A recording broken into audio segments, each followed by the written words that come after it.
curiosidade faz com que a gente formule perguntas, tá? E uma pergunta bem formulada já é metade do caminho andado. Desde que eu me conheço por gente, né, sei lá, eu tinha 10 anos de idade, tá? Hoje eu sei que eu tinha um pensamento diferente, tá? Então vários fatos, eu acho que seria até interessante citar esses fatos, né? Por exemplo, uma vez eu estava reunido com os meus tios, tá? E começou a ameaçar um temporal, tá? E daí de repente caiu um relâmpago. Eu acho que eu tinha 10 ou 11 anos de idade, tá? E o meu tio, ele falou para a esposa dele, a minha tia, né? Traz um lençol para cobrir o espelho, tá? Senão o relâmpago vai entrar dentro de casa, tá? Eu, com a minha idade de 10, 11 anos, tá? Já tinha um senso crítico, físico, tá? Eu achei um absurdo, tá? Falei, mas como que o relâmpago que está lá no espaço, tá longe do interior da casa, tá? O espelho não está nem apontado para o céu, tá? O relâmpago consegue ver o espelho para entrar dentro de casa, né? Esse foi um fato que hoje eu sei que mostra, tá? Que eu tinha vocação para ser físico, né? E outras coisas interessantes. Eu olhava aspectos da natureza, tá? Isso já com a idade de 10, 11, 12 anos, né? O céu azul realmente era uma coisa que me chamava uma atenção, tá? As fases da lua era outra coisa que me chamava muita atenção, né? E o entardecer vermelho, né, que onde eu morava, o entardecer era sempre bonito. E eu perguntava para as pessoas, tá? Pô, mas por que o entardecer o sol fica vermelho? Por que o entardecer as nuvens ficam vermelhas, tem um brilho vermelho? Não, é porque o sol fica vermelho, tá?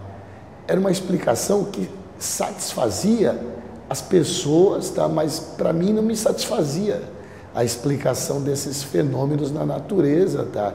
Eu sempre tinha uma curiosidade, e aliás, uma curiosidade típica de criança, tá? E que agora eu sei também, tá? Que toda pessoa que tem vocação para ser física, essa curiosidade de criança não morre, tá? Se essa curiosidade típica de criança morreu na adolescência, tá? É porque a pessoa perdeu a vocação para ser físico. Quando eu estava no ensino, no ginásio, tá? Antigamente tinha o primário, o ginásio, tá? Comecei a estudar as matérias de ciência, né?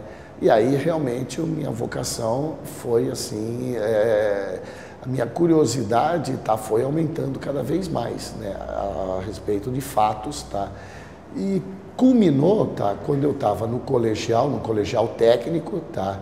Que o meu professor de química, tá? Até eu gostaria de tomar a liberdade de poder falar o nome dele, né? O professor Henrique Valdeolivas, tá? Na Escola Técnica Industrial Lauro Gomes, em São Bernardo do Campo, tá? Ele estava ensinando atomística, tá? Que é exatamente como é que é o átomo, tá? Que tem um núcleo formado de prótons, de nêutrons e os elétrons girando em torno desse núcleo, tá? E das ligações elétricas, né? Você consegue formar todo tipo de material, tá? E ele dando a aula de atomística, tá? Eu não me contive e perguntei para ele, que era um professor de química, qual faculdade que se aprendia esse tipo de coisa com profundidade, tá? Ele falou, é numa faculdade de física. Daí eu confirmei que o que eu queria fazer na vida era física, tá? Embora eu já soubesse antes, mas não sabia o nome da faculdade, que chamava física, né? Daí, desde o primeiro ano do colegial, tá? Eu já sabia que eu queria fazer uma faculdade de física. Daí, por coincidência, teve o acordo nuclear Brasil-Alemanha para a formação dos reatores de Angra, tá? E daí recebi o apoio dos meus pais, tudo para eu fazer física, né? Mas independente disso eu teria feito física mesmo. Daí eu fiz a faculdade de física, fiz o mestrado, né, em estudo em física da matéria condensada, estudo de degradação pela radiação, de ligas ferromagnéticas. Daí eu fui, após o mestrado, contratado pelo INPE, Instituto Nacional de Pesquisas Espaciais, tá, para fazer o estudo de degradação de células solares pela radiação, células solares para uso em satélite, que as células solares, quando elas estão colocadas no satélite, e o satélite está em órbita em torno da Terra, sofre bombardeamento de partículas, elétrons e prótons de alta energia.